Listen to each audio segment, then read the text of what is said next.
Everyone,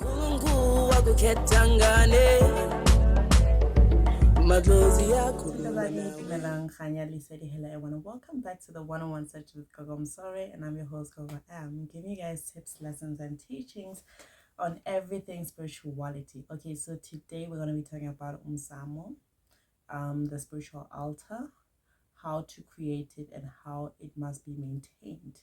So this is a very, very important topic, mainly because we need to have umsamos or a spiritual altar to ensure that the communication with our ancestor is good and it works the way that it's supposed to, right? So umsamo is an altar or space where you speak with your ancestors.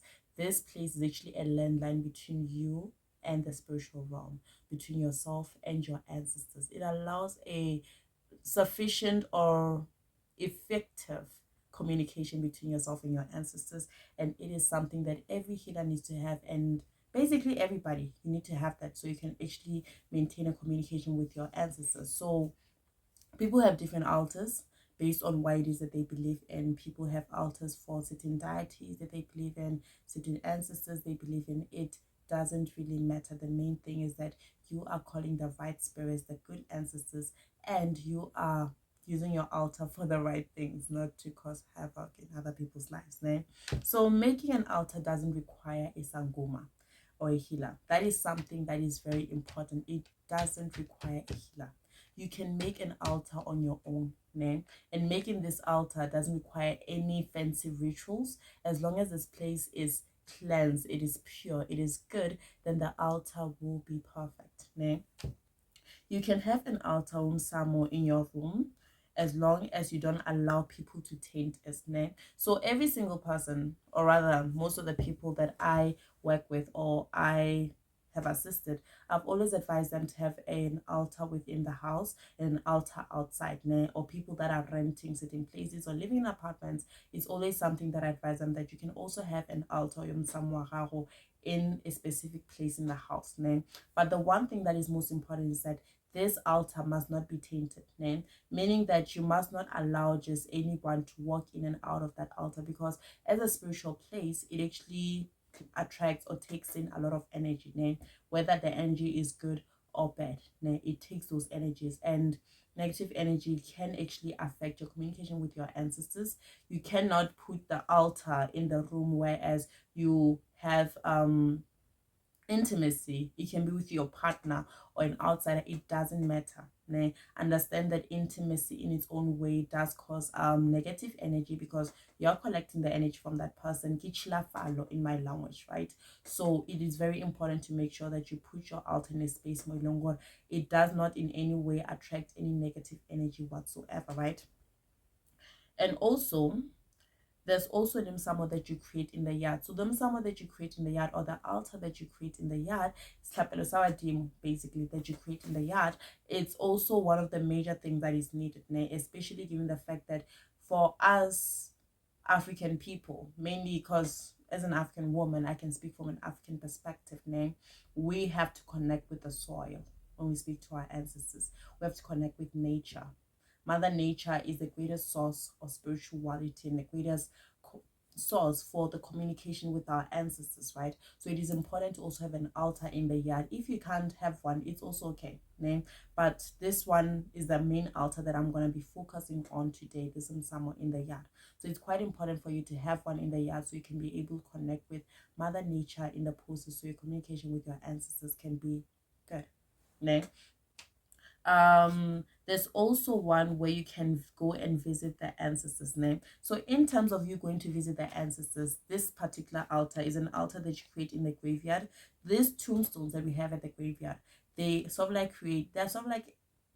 an altar where you go there, you partner, you pray, you speak to the person that you are visiting. That is an altar. That is a form of communicating with the spirits, in the mountains. So certain people can even go all out to create like certain things relics to actually represent their spirits. Whenever they visit that particular mountain, they know the exact place to go. But even if you don't have those, it is fine. The mountain can also be used as an altar for you to go and pray and partner and communicate with your ancestors. Also the rivers and even the bushes. That is why you even have people having churches at the bushes. They've created an altar for themselves within that particular area so they can communicate with their spiritual guides and their ancestors, right? So when you communicate with your spiritual guides and your ancestors, you can go with candles, snake, water, impepo. There's just so many things you can choose from within this, né? Whereas you'll be able to communicate with your ancestors, your spiritual guides, and your forefathers in that process. Like I said, it is the graveyard, the mountain, the rivers, and the bushes, the woods, né? The umsamo at home is required to be cleansed and protected. Né? So when you have an umsamo in your home, make sure that this place is cleansed at all times. It is purified and it is protected. The reason for doing this is to make sure that you do not collect or call upon any negative entities in any way whatsoever. That way, when you speak to your ancestors, you get positive results and outcomes at the end of the day whenever you do so. Né? It is necessary to invite both ancestors from paternal and maternal on your umsamo name. That way, when you partner, you do not speak to only one side of the family, because one of the issues that I encounter, or rather that I see a lot of people encounter, is that they have umsamo, they've invited only the maternal side of the family, and what happens is that when they partner, when they speak, the mother side, yes, they can give you certain things, but the paternal may block those because you are not communicating with them. It is important to maintain communication on both sides. Né? It is something I don't usually even advise people to have two different umsamos, because some people do have two different umsamos, whereas one is an umsamo for the maternal side and the other is umsamo from the paternal side. Né? And that actually causes worry. Whenever you do certain rituals, you need to do them on both sides. Whenever you have to slaughter a goat or a chicken or a cow, you need to get two. And I just feel like it is a waste when you can actually join the ancestors, because umsamo is also a place where you can join your ancestors, make them one. Né? Because a lot of people have instances or situations where as their ancestors are not joined, their ancestors are not working together. And when that is the case, then you find that at the end of the day, these people, when they partner, there are ancestors that are giving and there are ancestors that are blocking, because there is a separation between the ancestors, and this causes a huge problem when you have a spiritual gift and you have to appease the ancestors and you have gifts from both sides of the family. Né? A healthy umsamo is necessary for a clear communication and positive feedback from your ancestors. When your umsamo is not cleansed, it is not healthy, then don't expect good outcomes at the end of the day. It is completely impossible. You will constantly receive the negative feedback and negative outcome, or even get to a point whereas the ancestors will say that you are talking, but you're not talking to us. We can hear nothing what they're just saying. Né? So in cases where the umsamo is not healthy or is said to be riddled with negative energies, one must perform rituals to cleanse it. Né? So in terms of the rituals that are needed to cleanse it, bear in mind, this depends on how your umsamo is not clean and how your ancestors want you to fix it. Understand that spirituality is not a one shoe fits all. Name every single thing for every single culture, every single tribe or bloodline. There's certain ways in which they want them to be performed, right? So meaning that certain rituals will not be for you, but they may be for the next person, right? But I did note down there's a ritual called Itambuluka.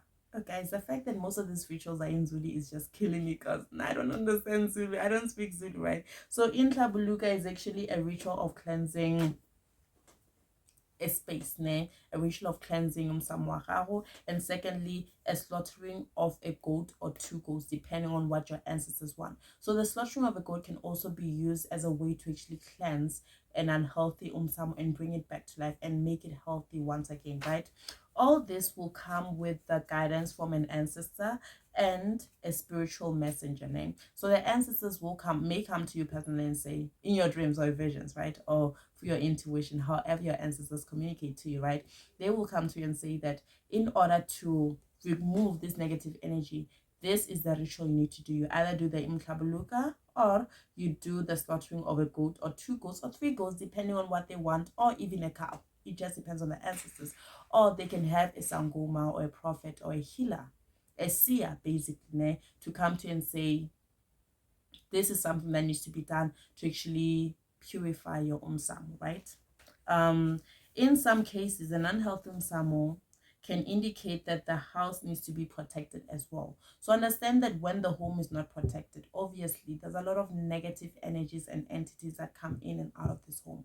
So when this is the case, obviously these negative energies, they are there to bring havoc, to bring chaos, right? So given the fact that they're there to bring chaos, they will do everything in their power to make sure that they block the ancestors, the good ancestors, from coming, communicating, and making things go good for you guys in the family. So they will make sure that your umsamo is not okay. So sometimes you don't even need to go through all these different rituals and slaughterings and whatnot.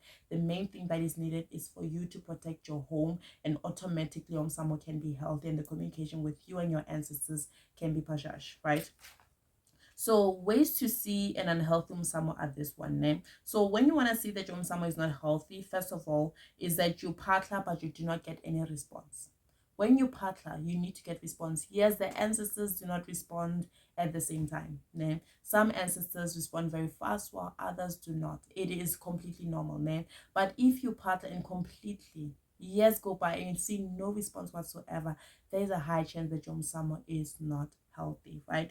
Secondly, things go from bad to worse after performing rituals. Obviously, you can't perform rituals on a place like a space of negative energies and entities. Né? Obviously, those negative energies and entities will in turn everything around, so everything can just go negatively for you and your family, right? Number three, you speak to all your ancestors, but only one side of the family is able to be reached, and only one side of the family is able to communicate with you, right? That is also important to understand. And lastly, ancestors fail to unite, regardless of how many joining rituals that you perform. As long as the umsamo is not cleansed, it is not pure, and is not healthy, then you cannot join the ancestors, because the ancestors cannot cooperate or work together or be one thing in a space that is not cleansed and protected. They will automatically fight with each other. So it's important to have a healthy umsamo, right? So usually with an umsamo, it depends on your culture, but in my culture, it has to be a circle. Né? And when you partner, the major or the most important thing is that you need to face east. Né?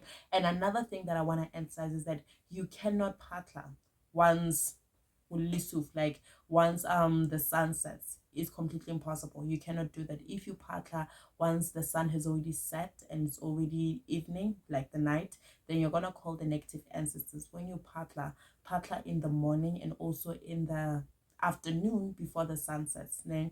And with them somewhere in the house, that is where it can also partner at 3 a.m. in the morning. Né? Because 3 a.m. is a very powerful spiritual time, but it is for partnering alone. Né? And for praying, you pray at 12 midnight. Né? You do not partner at 12 midnight. That is also a no-no. Anyways, that is it for today's video. I hope it gave you guys a bit of clarity on your umsamo and seeing that your umsamo is actually healthy and making sure that your communication with your ancestors goes good. And if you find that maybe, for example, you have a suspicion that your umsamo is not good, go and consult. Check with people, check with healers to ensure that, or ask your ancestors. That way you can get the response and know exactly what it is that you need to do to fix your umsamo so everything can be good. Anyways, thank you guys for joining me. I hope you guys have a beautiful one. Takazani. Bye-bye.